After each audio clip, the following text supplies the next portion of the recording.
This is a public hearing on Expedited Bill 21-22, Weapons, Firearms in or near places of public assembly. This bill would prohibit the possession of firearms in or near places of public assembly with certain exemptions. Remove an exemption that allows individuals with certain handgun permits to possess handguns within 100 yards of a place of public assembly, and generally amend the law regarding restrictions against firearms in the county. A Public Safety Committee work session will be scheduled at a later date. Persons wishing to submit additional material for the Council's consideration should do so before the close of business on August 2nd. We do have speakers for this public hearing. Our first speaker is Eric Reynolds, who will be speaking virtually. And you have 2 minutes to speak. Hello, Council President Albornoz and members of the Public Safety Committee. My name is Eric Reynolds. I'm a volunteer with the Montgomery County, Maryland chapter of Moms Demand Action. Sorry, can you guys hear me now? Yes, we can hear you. Okay. Hello, Council President, members of the Public Safety Committee. My name is Eric Reynolds. I'm a volunteer with the Montgomery County, Maryland chapter of Moms Demand Action. I'm a resident of Rockville. I'm here to testify in favor of Expedited Bill 2122, Weapons, Firearms in or near places of public assembly. I am a proud Marylander, but I was raised in Texas.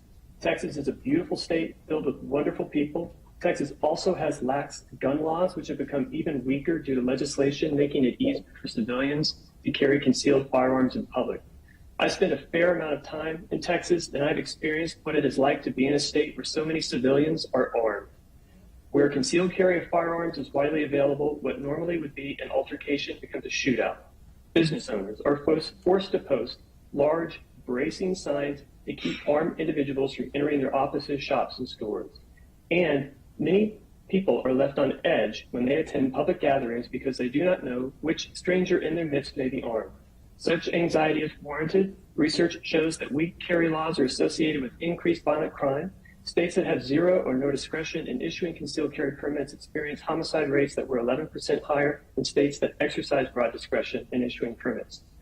The Supreme Court's recent ruling means that Marylanders could end up facing many of the negative outcomes that Texans currently experience. The NRA likes to say an armed society is a polite society.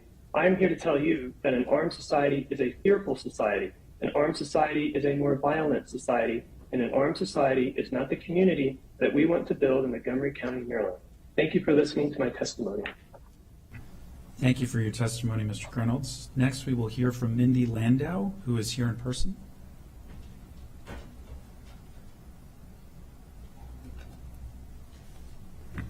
Thank you. Good afternoon. My name is Mindy Landau. I am co-lead of Brady United's Montgomery County chapter and also represent Brady, Maryland and our state executive committee. Thank you to the Montgomery County Council for giving me this opportunity to testify. Bill 2122 will protect Montgomery County residents from armed threats to our citizens in places where they work, play, and socialize. Our children should not have to fear that someone with a gun will invade their safe space for learning and playing. Citizens should be able to go to work, concerts, and parks without worrying whether the person next to them is carrying a gun. Our citizens don't want to feel anxious, intimidated, or afraid. The presence of guns at or around these public places poses a danger to citizens' emotional and physical well-being. Let's call it what it is. Guns in public places represent armed threats, clear and simple, and intimidation is not what Montgomery County is about. This is why Brady, Maryland appreciates and strongly supports Council President Albornoz's bill. We respect the Second Amendment and rights of gun owners under the Constitution and laws of Maryland, but that right must be exercised so as not to infringe on the constitutional rights of others, including the right to assemble peacefully.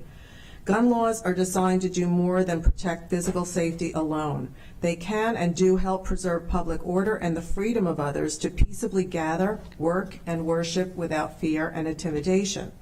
As a country, much work has been done over the last 100 years to ensure that freedoms, as represented by the right to assemble peacefully, are accessible by all, regardless of their race, socioeconomic class, or disability. We must continue this work today. Thank you. Thank you very much, Ms. Landau. Next, we will hear from Daniel Carlin Weber, who will be testifying virtually.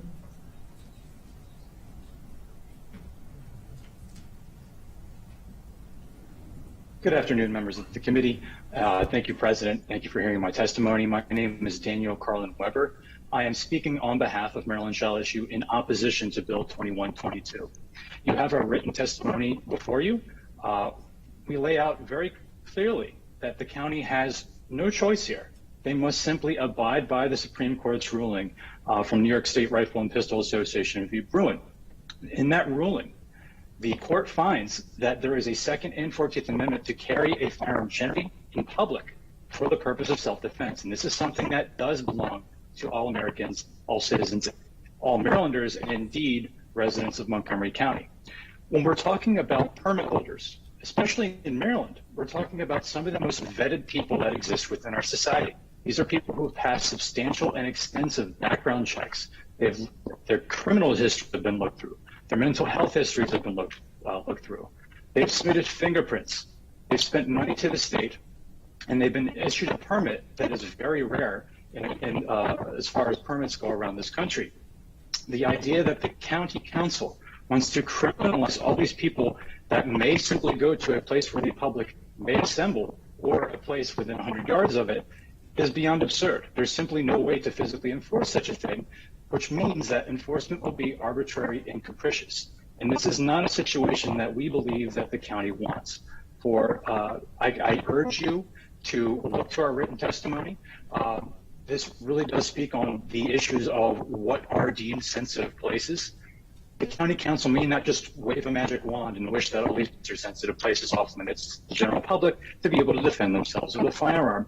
The court squarely dispenses with that notion, saying expanding the category of sensitive places simply to all places of public congregation that are not isolated from law enforcement defines the category of sensitive places far too broadly.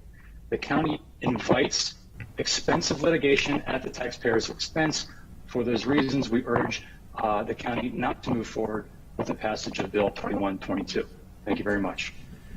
Thank you for your testimony. Next, we will hear from Eli Shimoni, who will be testifying virtually.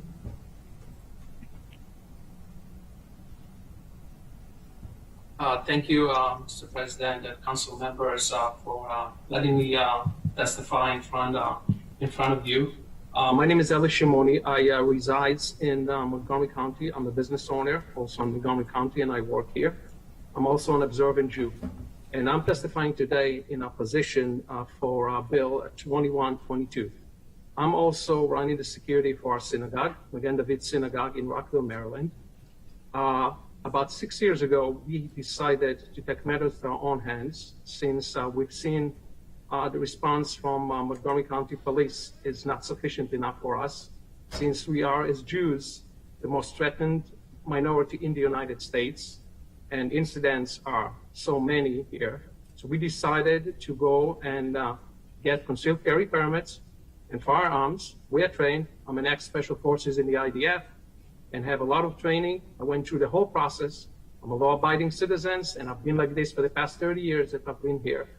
What this bill is going to create is going to make us felons, because the days that we have to carry firearms in order to defend ourselves as Jews in a synagogue, we're going to be in a position to get arrested because we are probably like 100 yards or near a place of assembly or not. It is absolutely absurd. It is putting lives of Jews that decide to defend themselves in danger.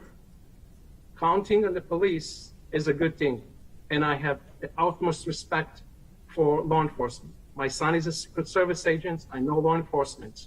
I know that very good. But this false illusion that people are selling that the police is going to help them or save them is absolutely wrong. And I can give you an example that happens about a year ago in our synagogue. Someone reported the armed security that we have to Montgomery County Police on a Saturday, telling them there is a gunman standing in front of the synagogue. It took Montgomery County about 11 minutes to respond. They sent 2 officers over there, not gun blazing, nothing, just walking through and talking to the guy. For all we know, this guy could have been a gunman that actually killed everybody inside the synagogue. 11 minutes is a lifetime Mr. when it comes to a gun problem. Thank you very much for your testimony. Thank you. The next speaker is Giselle Mork.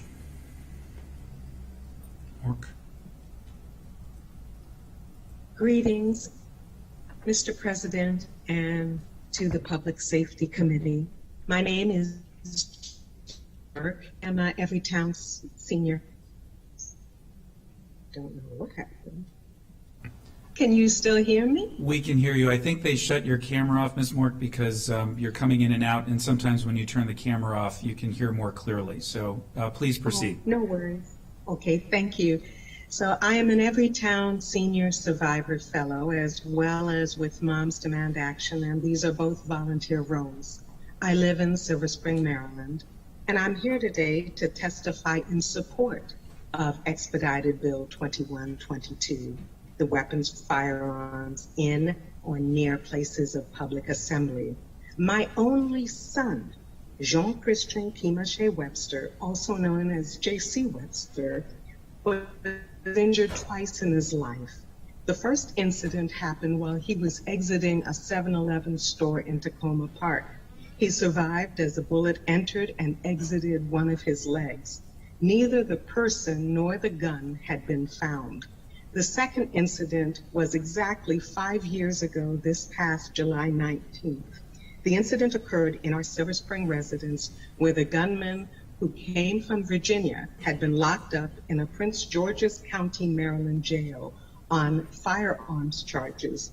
So 7 days after the gunman was released, my only son was murdered, contact gunshot wound to the chest.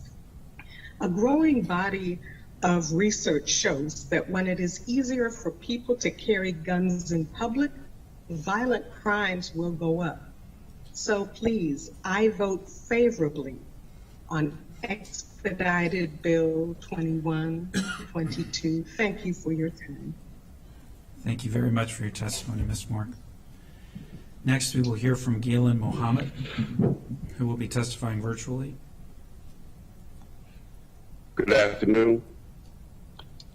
Good afternoon. Most important, my sympathies to Ms. Morch on the passing of her son. But my name is Galen Muhammad. I am the Maryland and D.C. State Director for the National African American Gun Association, also known as NAGA. I'm also a certified firearms instructor. I'm actually speaking in opposition to Expedited Bill 2122. Omitted from this bill language are multiple areas that concealed carry permit holders already may not carry their firearms, including banks, sporting events, courts, federal, state, county, city buildings, post offices, and their parking lots, public schools, colleges, universities, the list goes on. This bill, what it does, it seeks to completely disarm law-abiding citizens who are licensed and educated where they may and may not carry their firearms. You have my written testimony, and I ask that this bill receive an unfavorable report. Thank you. Thank you, Mr. Mohammed. Next, we will hear from Michael Merrick, who will be testifying virtually. Good afternoon, and thank you very much for listening to my testimony. I am in opposition to Bill 2122. The Navy brought me to this area for 26 years, and I love it here. So I just want to thank everyone in Montgomery County for welcoming us and my family over the years. I am a pastor of a congregation, and in 2019, with the rise of shootings in places of worship throughout the country, and even most recently with threats on places of worship for various reasons, the congregation decided to form a security detail and to have individual members be able to defend us in case someone comes in with the intent to take life. And so I went out and as many have already said, did all the processes of getting a permit, which is quite extensive, and a lot of training. And even when you renew, you train again as well. And being a pastor there also, at times I'm called to have Bible studies with folks. And so a lot of times they don't want to meet in the church building, or they don't want a stranger like myself coming into their home. So they like to meet in neutral places like a park or a restaurant or something like that as we discuss the Bible. And so this would directly affect us at our congregation, as well as our efforts to talk with folks out in public neutral areas where they're more comfortable and they want to talk about religious-based things. So I just want to say one other thing before I close. Because I carry a firearm does not make me a criminal. I am a law-abiding citizen, have been my entire life, and continue to be a law-abiding citizen. So thank you very much. I appreciate your time and attention. Thank you for your testimony. Next, we will hear from Deborah Miller, who is here in person.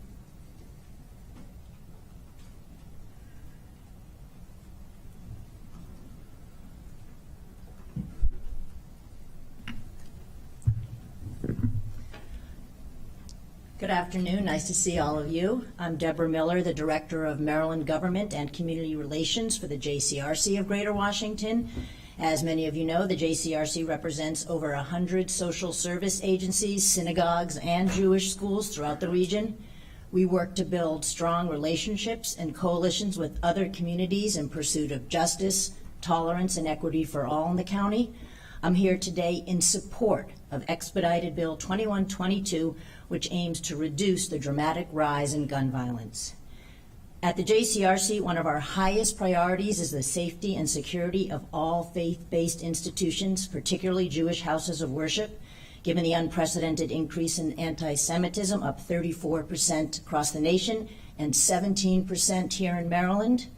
Additionally, MCPD's latest report on religious bias incidents shows that more than 85% target Jews, although they only make up about 10% of the county population.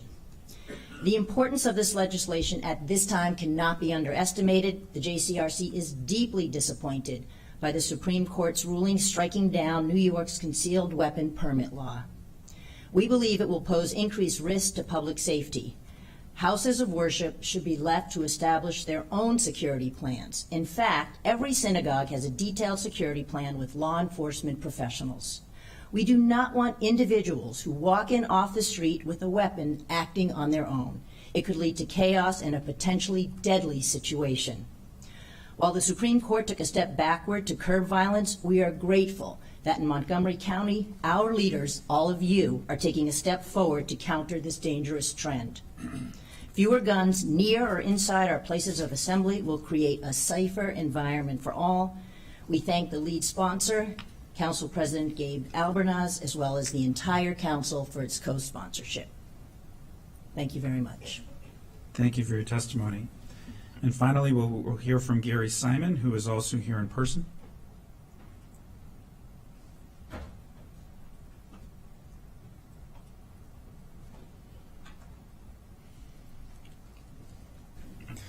Mr. Chairman, members of the council, thank you for taking the time to, first of all, for your service and for letting us all speak today. It is much appreciated.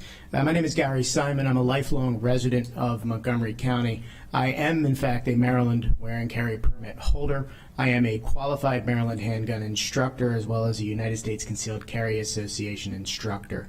I am here in opposition to Bill 2122. But not for many of the reasons that you have heard. I will not repeat those. You also have my written testimony as a matter of the record. The greater concern I have is directly the text of the legislation, which is blatantly the polar opposite of the recent decision made by the Supreme Court of the United States. You may agree or disagree with their findings, but it is in fact the law of our country. And the fact that the proposed text of this legislation almost verbatim the opposite of the opinion written by the Honorable Justice Thomas is what gives me greater concern. The fact that this noble body would actually consider time, energy, and effort on legislation that can't possibly pass constitutional muster. I believe time, energy, and effort spent in other arenas, criminal matters, additional support for our law enforcement would have greater effect than something that addresses, by definition, law-abiding citizens. I assure you, the criminal will not pay any attention to the new law, just as they paid no attention to the old law.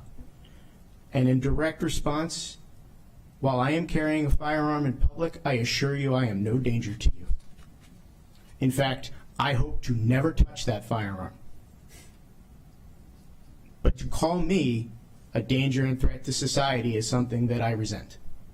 Thank you very much for your time and your service. All right, I believe that is it for our public speakers regarding, or for the speakers for this public hearing. So this public hearing is now closed.